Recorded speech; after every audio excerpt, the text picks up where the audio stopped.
Je re, Lela. Ti se di që janë burrat e martuar, Lela. Ti se di që janë bishat e martuar, Lela. Ti se di që janë pisat e martuar, Lela. Ndonjëri prej tyre ta bleu trupin me para, po shpirtin sa, Lela. Mos.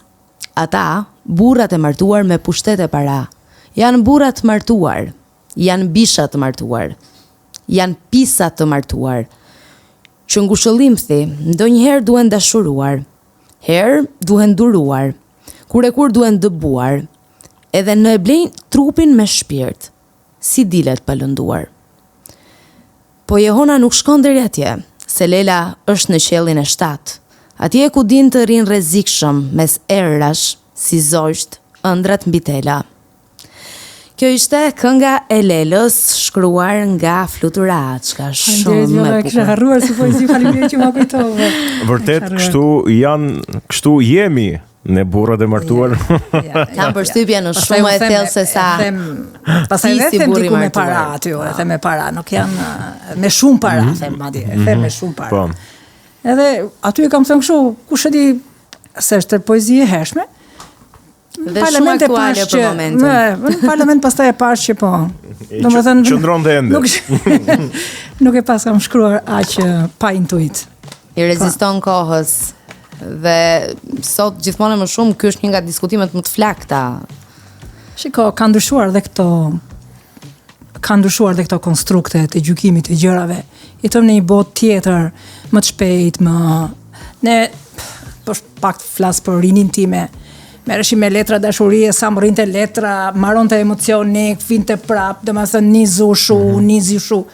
Tani konsumohen gjërat më shpejt. Dhe më di një herë në një intervistë që kam patur në një nga këto revistat shqiptare, por herët e thosha se kuptoj do këtë lloj gjëje që fillon një dashuri tek 21 dhjetori dhe përfundon te farmacia 10 në urbanin e Tiranës. Shumë pas ka zgjatur, ose mund urbanin e Tiranës.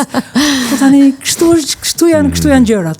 Siç mund të jetë për shembull tek Muzeu i Pafajësisë, famshëm i Orhan Pamukut, që është një dashuri shumë e gjatë. Edhe tani është bërë dhe film në Netflix dhe ka të peshën e posesionit, të ndjenjës edhe të një lloj ethje, edhe pa dëshirueshme ndonjëherë, edhe bezdisme ndonjëherë. Shkon deri në patologji. Po, patologji. Tamam, se desha ta thoja patologji, po.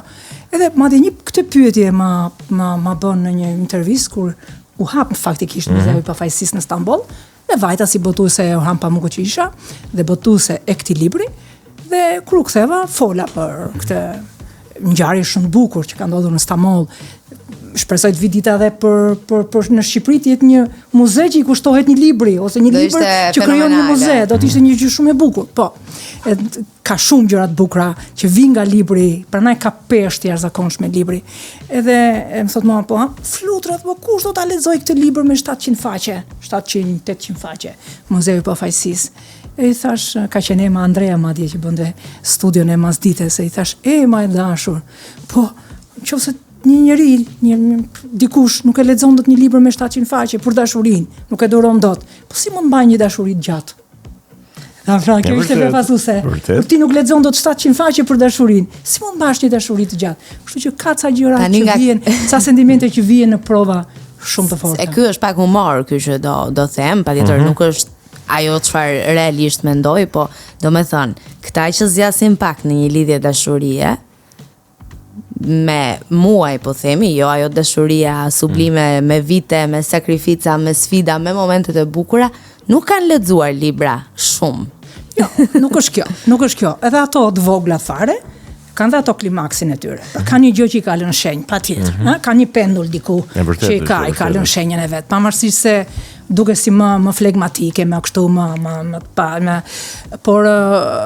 por mendoj se sa do i shkurtër emocioni, është emocion dhe them se është pjesë e arkivës tonë emocionale.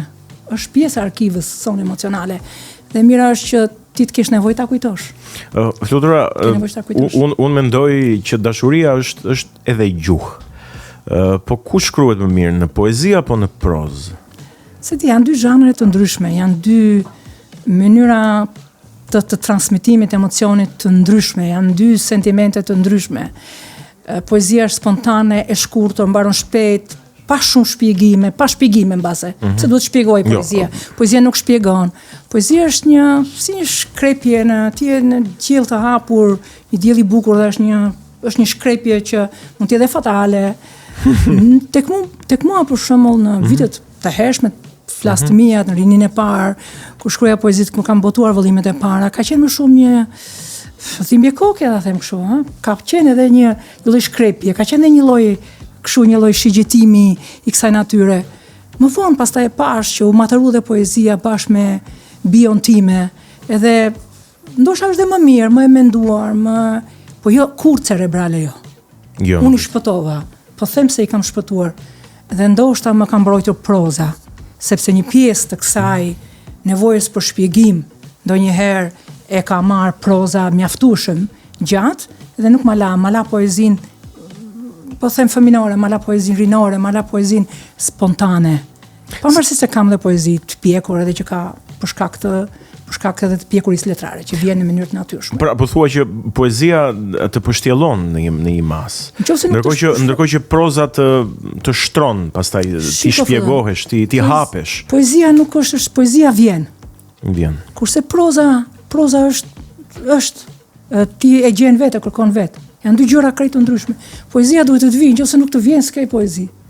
Edhe kështu e transmetohet. Jo, prandaj dhe ndonjëherë themi që jo, nuk ka pak lexues poezia. Jo, poezin e lexon një lexues që është I specializuar, po e them në thonjza këtë specializuar, pra që e pranon poezin, e kupton poezin, që e ndjen dhe që ka nevojë për poezin. Jo çdo kush është romantik. Ka njerëz romantik në bazë kërkojnë më shumë, kërkojnë poezin. Kështu që kurse proza është një gjë që ti e merr, mos e marrësh në formën e fiksionit, po mund ta marrësh në formën e librit psikologjik, të një libri historik. Pra me prozën njeriu shtrihet, është ndryshe, e trajton me shkrimin, me rrëfimin, me prozën, me mënyrën e gjatë të shkruarit. Gjë tjetër, poezia është aty fillon, aty mbaron. Ka dhe poema të gjata, fantastike, por kam përshtypjen që nuk është, asnjëherë nuk del nga moda, dhe asnjëherë nuk I ka qëndruar kohës. Pra është në këto ujëra pothuajse të padukshme si mjegull. Poezia do mbetet mjegull, edhe kur je në raport si lexues, edhe kur je në raport si shkrimtar, por edhe në raport edhe si botues. Kjo është arsyeja pse botuesit maten shumë ta botojnë poezinë, sepse ashtu është e mjegullt, është një gjë që të shkrihet, del dielli dhe shkrihet. Pra duhet gjesh lexuesin për ta shkruar, duhet gjesh lexuesin tënd për ta shkruar poezinë, por duhet edhe lexuesi vet duhet ta gjej atë që ai mendon se është poezia e tij. Se jo çdo poezi është poezi. Absolutisht. Dhe jo për këdo, pra kështu normalisht. Kjo kohë sot I ka dhënë shumë mundësi poezisë të shtrihet. Po prapë ajo kur nuk arriti ta zëvendësoj prozën. Domethënë po të gjesh në internet tani në mjetet sociale, ti gjen tani poezi pafund, kush nuk shkruan. Sa mirë që liria të jep këtë gjë. Sigurisht në këtë po them hullit madhe vargjesh, ti ke një raport për caktuar tëndin me vargun dhe di se cilin varg do. Ti fillon e krijon, po them këto lloj raportesh me poezinë që pëlqen dhe lexon një poezi dhe thua te tjetra pastaj s'ndale më. I krijon ato, po them, e krijon atë kimin tënde me autorin që ti pëlqen.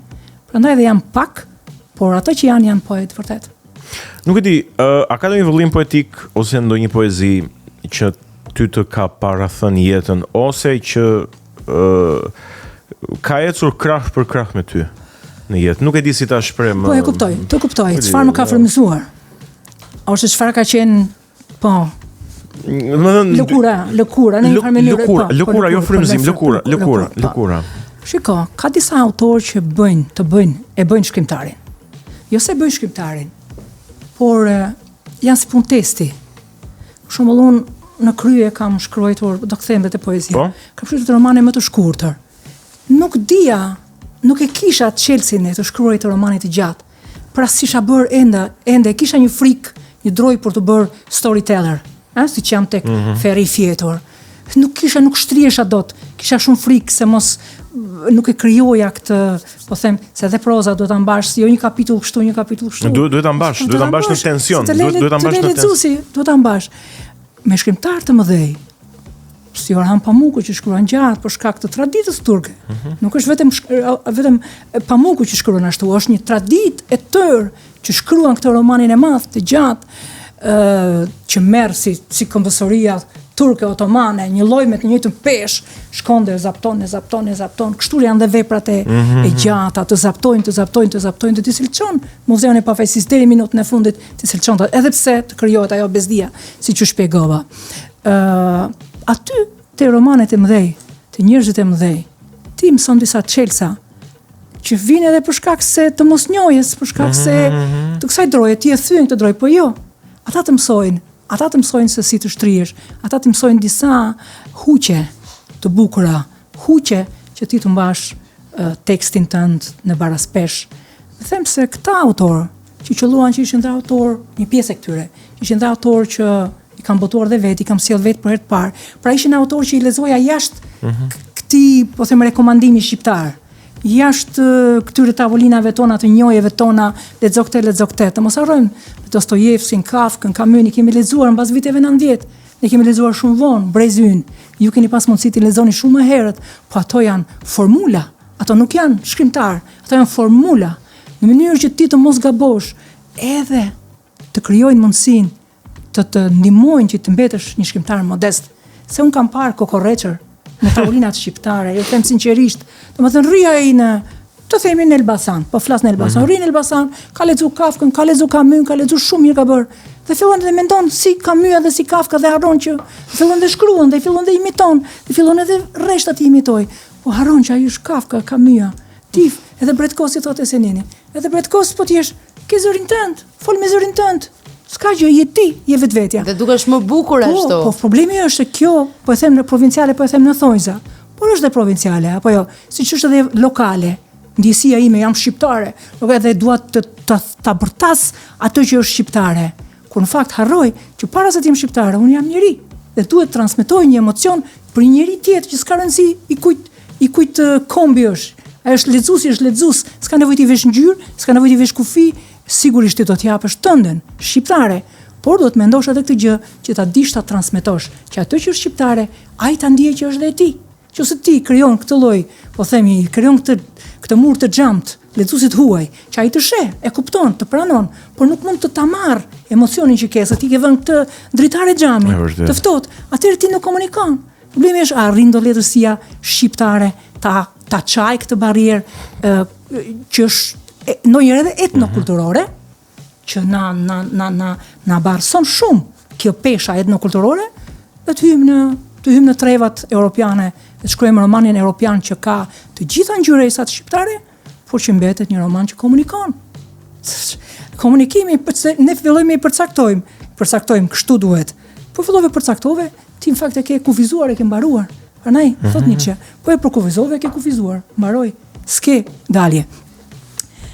Kjo është dhe çështja e kësaj që po them, këta shkrimtar, për shembull, të lexosh Houellebecun, ti e kupton që pse letërsia është kozmos. Ku ka barriera, ku ka gjuhë, kjo është turp, ku ka vulgare, ku ka erotike. Ku janë këto kanone në letërsi? Nuk ekzistojnë këto kanone në letërsi. Kur unë botova kukullat nuk kanë dhe, kam përdorur, jo unë, personazhi im, flet siç mund të thot, siç flet në shtratin e tij. Sepse personazhi s'ka pse të ketë s'ka pse të ketë skrupujt e mi. Personazhi nuk ka mund të drejtë ti vesh personazhit skrupujt e mi biologjik, skrupujt e mi njerëzor. Personazhi është personazh dhe ai do të trajtuar ashtu siç është, ashtu ka ardhur. Dhe unë e kam lënë siç është.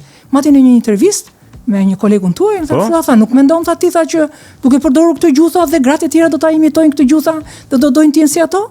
Po i thash unë atë dua, unë ku ta gjej? Çfarë të shlirohen nga këto lloj konceptesh, nga këto. Sa mirë do të ishte. Ta shikoj tash, unë dua që romanin tim ta lexojnë edhe mbas 50 vjetësh dhe ta quajnë si një gjë që i shkruar sot. Pra, që ose fillon ti kufizohesh me këto skrupe me cilat jemi rritur ne në diktaturë. Turp kjo, atëherë unë asgjë fare, unë kam kufizuar letërsinë time. Nuk burgoset dot pena. Për këto të ndihmon shumë këto lloj autorësh të mëdhej që unë kam botuar, i kam sjell vetë në shqip, i kam lexuar në gjuhë të huaj paraprakisht, pastaj kam sjell në shqip. Nuk i njihte njëri, as kritika jose, po them kritika, hajde, as lexuesi nuk i njihte, por ama duke qenë shumë konsekuente, po e them e qëndrueshme, me lexuesin duke sjell veprën e parë, me humbje, veprën e dytë me humbje, veprën e tretë ashtu, veprën e katërt, edhe lexuesi mendon thotë, po mirë, kjo që I sjell korpuse letrare. 15 vepra, për shembull Murakami, Haruki Murakami, I jashtëzakonshëm, një shkrimtar I jashtëzakonshëm, një shkrimtar që ka nevojë që të jep mundësinë të ikësh, të shkëputesh nga bota ku je, rrit sa kohë në një pushimore tjetër, jeto me atë psikologji tjetër dhe ktheu. Dhe kthehesh njëri shumë më I pasur, se ke hyrë në një botë tjetër, ke shkuar në dhera tjera, ke marrë tjetër ajër, ke marrë tjetër dritë, edhe gjërat se natyre, kështu që me këto autor ti shlirohesh një shkrimtar e ka të nevojshme. Madje më ndodhi një herë pas duhet ta them me një shkrimtarit shqiptar, edhe një tip kokorreçi kështu. Kokorreç. që abuzon ndonjëherë me mediat dhe unë kur konçi isha botuesa e kisha gjithë këta princat e mi këta, të gjithë të dashurit e mi, njëri mas tjetrit, Filip Rothi, Amosoze, Pamukes, po flet nuk di që si përmend dot 15-20 princerit e mi, edhe s'është e thënë ta lexoj shkrimtarin këtë. Thashëm, shkrimtari duhet lexoj, të kuptoj ku është vet, të jetë modest. Unë për shembull kam qenë duke qenë kuratore e këtyre, kështu bëjë them kuratore e këtyre, kam pasur dhe një lloj kujdesi për të qenë po them pak noprane, për të qenë egoiste, për të qenë pak kreneçe, në sensi jo kreneçe, por një lloj kështu krekosje, krekosje. Që ja unë jam shkrimtare. Shive ku janë yjet, dhe ti e kupton, fillon dhe kërkon. Dhe unë kam kërkuar te vetja ime perfeksionin. Në mënyrën time. Nuk është ajo tabu. Kjo është dhe do të respektosh këto kanone që janë vendosur. Por unë në format e mia, në gjuhën, mënyrën se si e kuroj gjuhën, mënyrën se si e sjell tekstin, përpiqem që ta rishoh e të jem e kujdesshme në mënyrë që të mbetet një lloj shije që jo, përpara këtyre princërve, unë prap kam dhënë një minimum siç ka ardhur dhe e ka marrë lezetësi. Sa beson që janë autentik dhe original, po marr atë rastin që ti e tregove, pra që tha pse lexon në shkrimtar. Pastaj erdhi më lodhi gjitha ditën tjetër. Pastaj erdhi mori me rradh. La 500.000 lekë dhe I mori gjitha.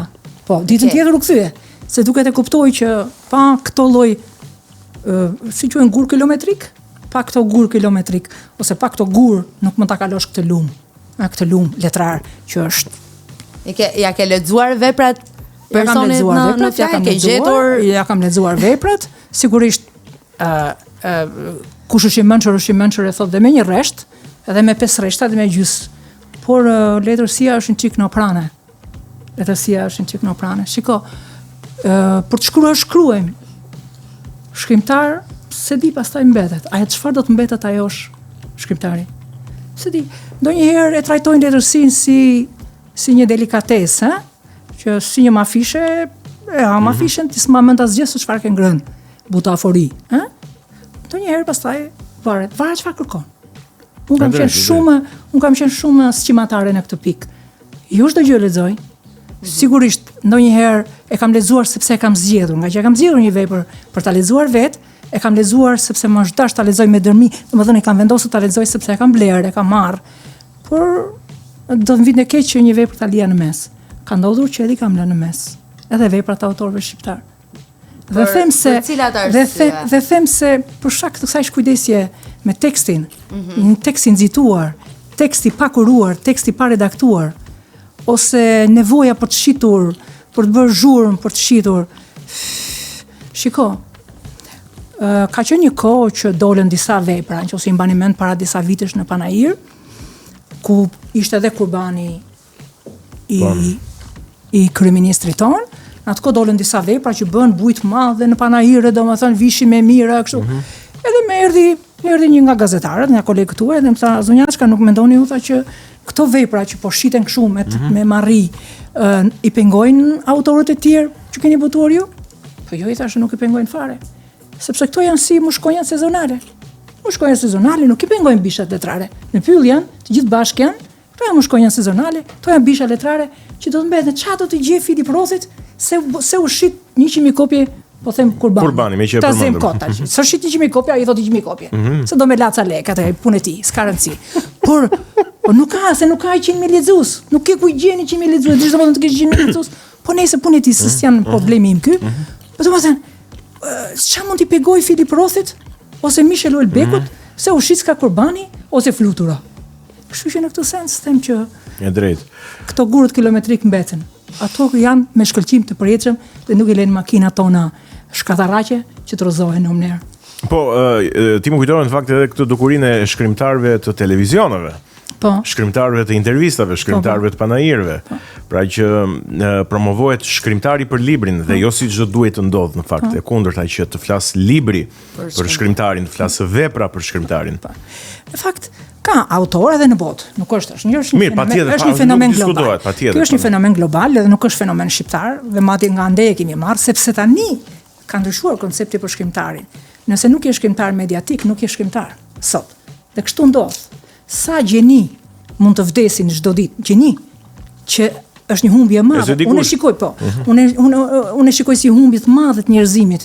Këta gjeni që nuk e gjejnë dot rrugën për të qenë afër lezuesit sepse nuk kanë mundësi mediatike.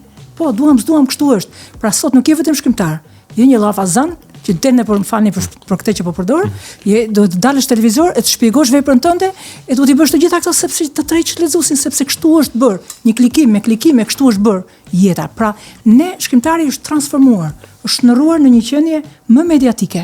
Dhe s'ka asgjë të keqe. Kur keq përdoret pastaj. Kjo është një çështje tjetër, të keq përdorimi. Sepse pastaj lexuesi e merr. Ti ke bërë gjithë të publicitet, e merr lexuesi dhe zgënjehet. Dhe ai shitet 1 muaj, 2 muaj.